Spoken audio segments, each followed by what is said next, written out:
Present over here, respected teachers and all my fellow trainees.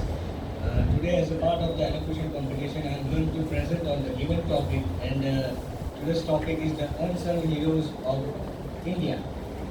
But slightly taking a deviation or a detour from the topic, I would throw a light upon what I have read and what the non-Indians have contributed in the India's freedom movement or in the upbringing or uplifting of India. The first thing, I'm damn sure that many of you might have not heard this name, Mary Bourgeois. It is hard to pronounce as this is an Albanian name. Any one of you, I'm sure, that might not be knowing about this name. But if I would say another name, that is Mother Teresa, then you all will say that yes, she has contributed a lot. Now, why I'm bringing a foreigner in and considering a foreigner as an unsung hero of Indian culture? Now, Mother Teresa, being an Albanian-born Indian, I'm using the word Albanian-born Indian, has dedicated her life for the Indian people and the Indian society. She worked among the people of leprosy, untouchables. She made many orphanages, many old age houses. And the same people, the family members, were not ready to touch their own blood. Mother Teresa used to hug and cure them from this disease. So she at the age of 19, had made her decision to migrate to India and dedicated her life for Indians. So that was the first thing. Though she is a well-known figure, but when it is taken into the colonial context, then it is said that there has been took place the conversions, and many people has been converted into Christianity, but that's not the total case. All the five fingers of the hand is not equal.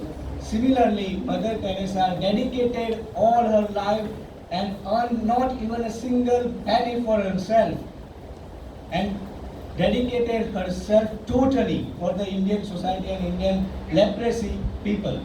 The second name I would say is of Graham Stains, and I'm sure you might have also not heard about Graham Stains. He was also a Christian missionary, blamed and jailed for converting people into Christianity. But he also worked among the leprosy people, and he used to charge only 1 paisa for curing. He was basically a doctor, and he was charging only 1 paisa for curing any disease. And her wife, Gladys Stains, she used to educate the students or the children of the poor background at free of cost. But the other side of this is that the couple, Graham Stains and Gladys Stains, were from Australia. They both dedicated their life for India. They died in India, not died, but actually brutally murdered by the people of Bajrang Dal and Vishwa Hindu Parishad. Along with his two children, Timothy and Philip, 9-year and 11-year-old.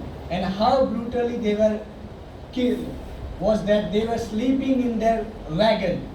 He was having a wagon and he was working in Odisha, and he was doing a free camp, and he was curing people. He was not converting people into Christianity, he was just curing people.